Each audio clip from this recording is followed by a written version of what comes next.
hello, everyone. Hello.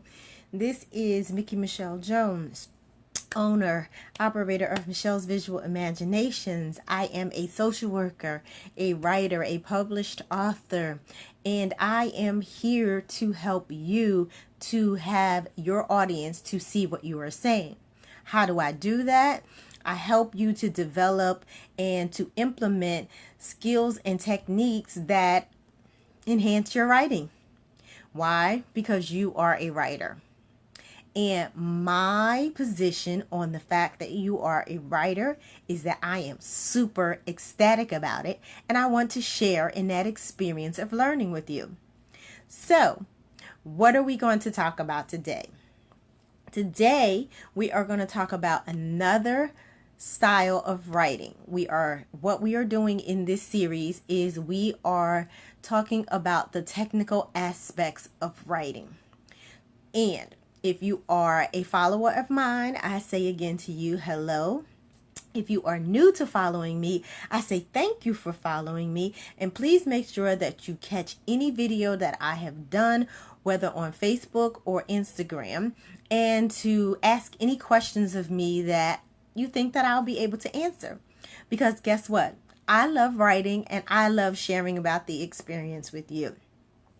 And also know that I have a few things up and coming that I will be letting you know about. But one that's very important to me is one that I just acquired.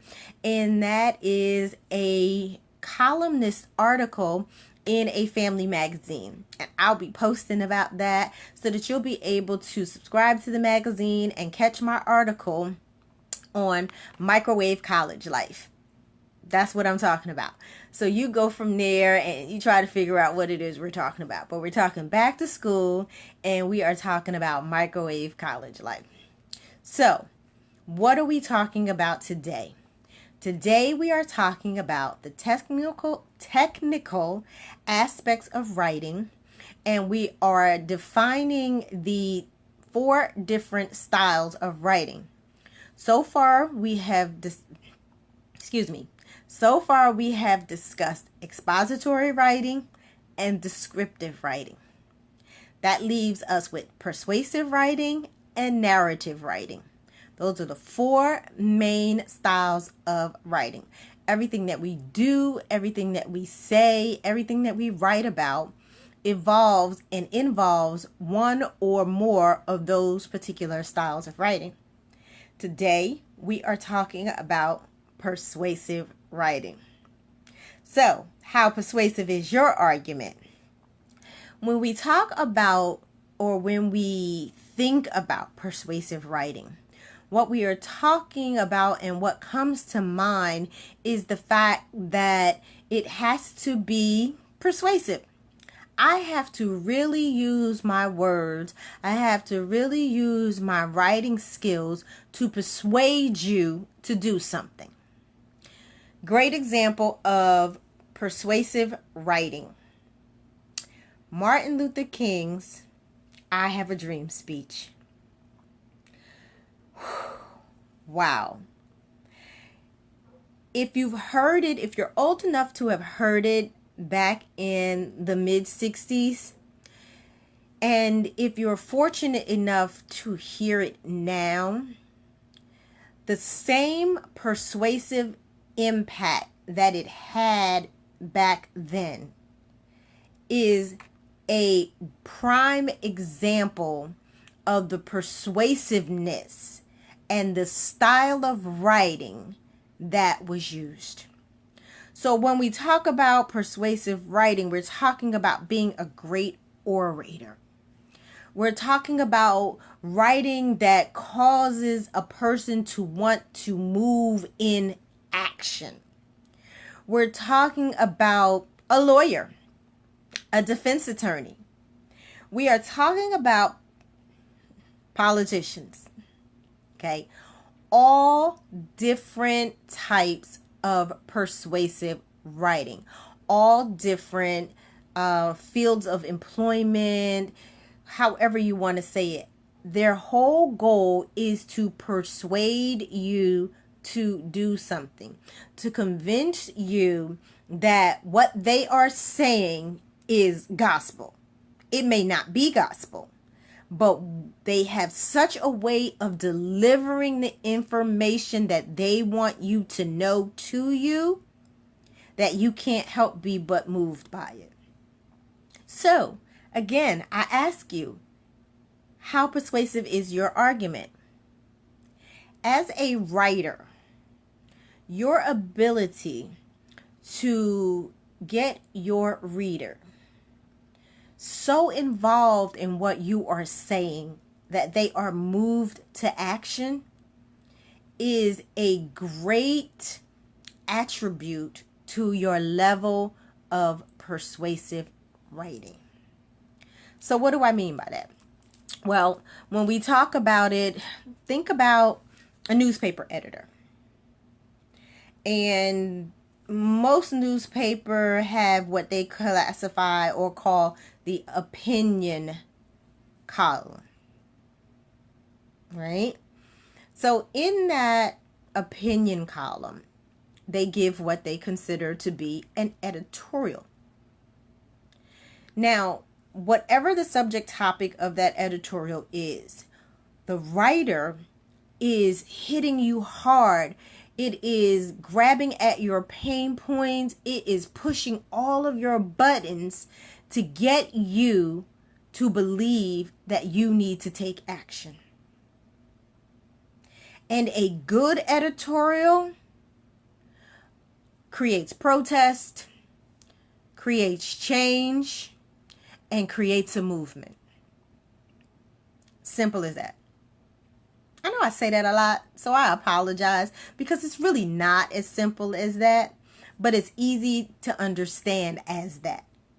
That's what I learned to say. It is as easy to understand as that. It is not complicated.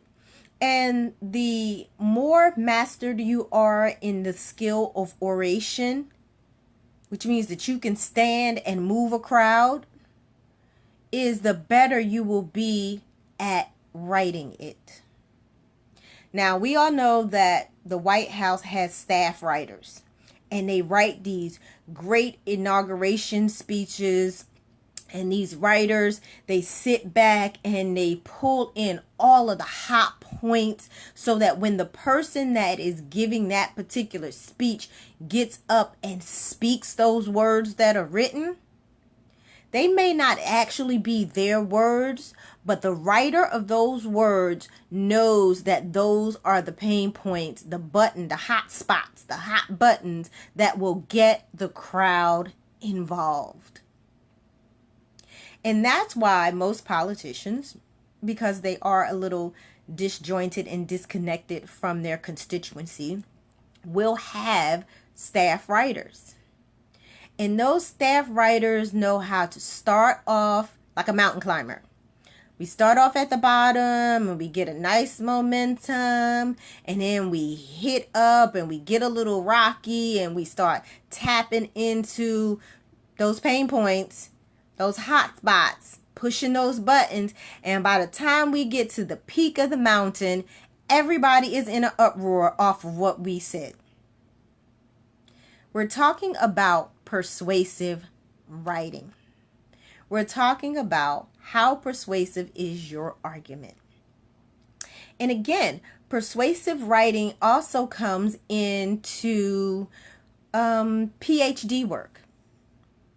When you have to write your thesis for your PhD and you have to really explain why it is absolutely positively necessary for this particular type of research to be done, why it's so exponentially important for this money to be given to this organization to do whatever they need to do to fund whatever project they need to fund to better America or save the lives of people. Persuasive. Be persuasive in your writing and be persuasive in your argument. Nothing more, nothing less. And as you progress in your persuasive writing, if that's the style that you choose to write in. You will have careers, as I said, as an editor, as a speechwriter, as a grant writer, as someone that writes proposals. You will be a person that does column work, where you report. I'm not talking about just the basic story in the newspaper. I'm talking about real Dear Abby opinionated columns, where you are taking a strong stand on a particular subject and you are convincing others to do the same.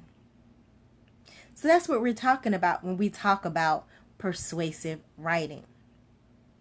Are you that type of writer? How strong is your argument? Good question. So, again, my name is Michelle Mickey Jones, and I am a social worker, a published author, a poet, a writer who is here to help you to have your audience to see what you are saying by helping you, assisting you in developing and implementing skills and techniques that make you the best writer that you can be. Have a great day.